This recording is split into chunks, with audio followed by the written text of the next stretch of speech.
Assalamu alaikum. In this lecture, we'll solve quadratic equation by the factorization method. In the previous video, we solved the quadratic equation by the completing square method. Now, at the end of this lecture, you would be able to solve by the factorization method. So, let's consider how the method works.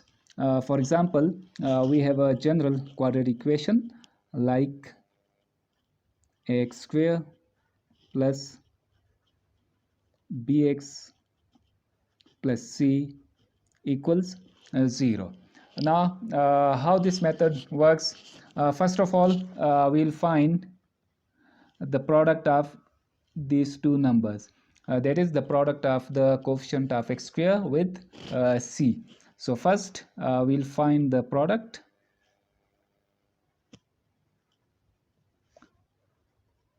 AC, and then we'll find such two numbers whose product is equal to the product of AC, and the sum is equal to B. That is, in the second step, for example, we find two numbers whose sum, for example, these numbers are B1 and B2. So the sum must be equal to B, and the product of these two numbers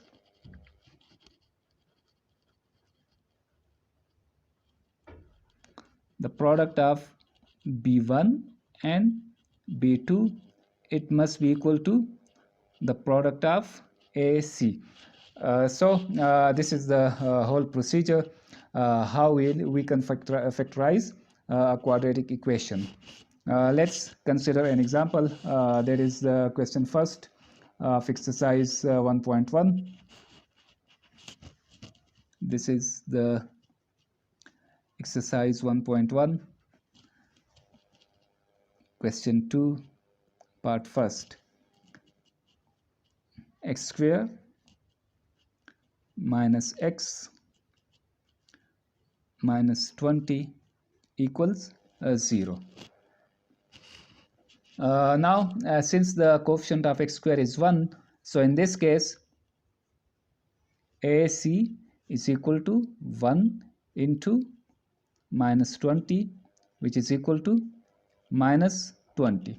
Now, we'll find two numbers whose product is minus 20 and the sum is equal to minus 1. In order to get those numbers, for example, if this is a large number, then how to proceed? We'll proceed step by step.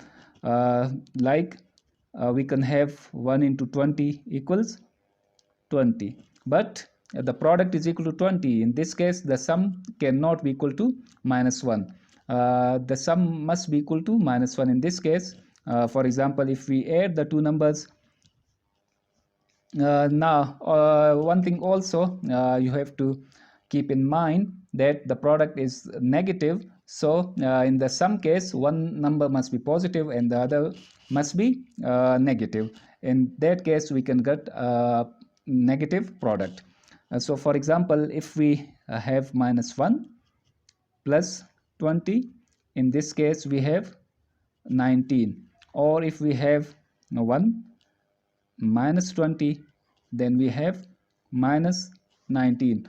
Thus 1 and 20 cannot be the two numbers whose sum is equal to minus 1. So let's check another two numbers. First we check 1 and 20. Now we check two other numbers whose product is 20. For example, 2 multiplied by 10 is 20. Now we'll consider the both possible cases. For example, we take minus 2 plus 10, that is 8, or 2 minus 10, which is equal to minus 8. Again, this is not equal to minus 1. This is not equal to minus 1. Similarly, this is not equal to minus 1. This is also not equal to minus 1. We are interested in minus 1. The sum must be equal to the coefficient of x. Now we consider another two numbers whose product is 20. Those numbers are 4 and 5. 4 5s are 20. Now we consider two possible cases. One should be positive and one negative in order to get the negative product. For example, we take minus 4 plus 5.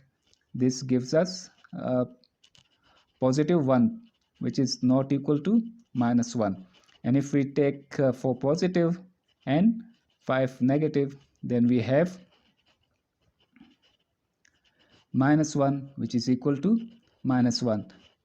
So these are the two numbers whose product is minus 20, that is 4 into minus 5. This is minus 20, and we have already seen that the sum of these two numbers is minus 1.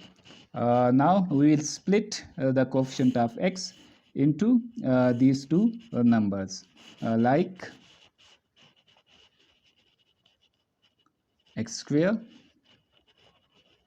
minus 5x plus 4x minus 20 equals 0.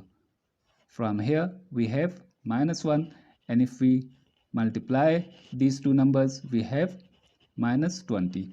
The sum is minus 1 and the product is minus 20. In the next step we'll take x from these two terms.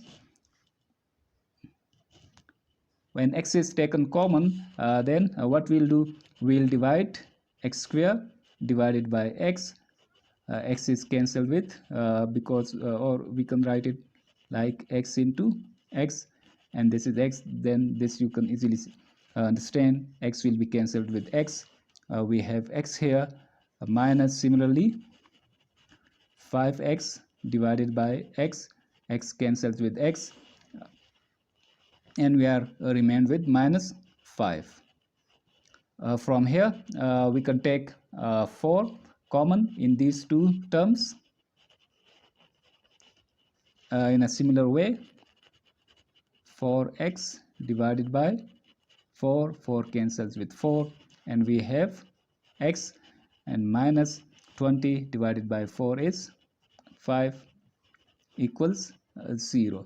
Now the important thing in the factorization method is when we split the coefficient of x in two numbers such that their product is equal to AC, the coefficient of x square multiplied by the constant, then we must have these two terms same. If they are not same, then it means we have not proceeded in a correct way. After this we can take common x minus 5, and as before when x minus 5 is divided by x into x minus 5, x minus, okay, I'll do it, x into x minus 5, this whole term will be divided by x minus 5. X minus 5 cancels with x minus 5, and here we remain with x. Similarly from here we have 4 equals 0. Now we have two numbers whose product is 0. So now we have a property which says that for example, if a, b are two real numbers and their product is 0, then either a is 0 or b is 0. So in this case we can write x minus 5 equals 0, or x plus 4 equals 0. We can easily solve this equation for x. That is, we'll shift the minus 5 to the right hand side. It will become positive 5, and similarly in the second case this is plus 4. When we shift it to the right hand side, it becomes negative 4. We have x is equal to minus 4. Hence the solution set is minus 4 and 5.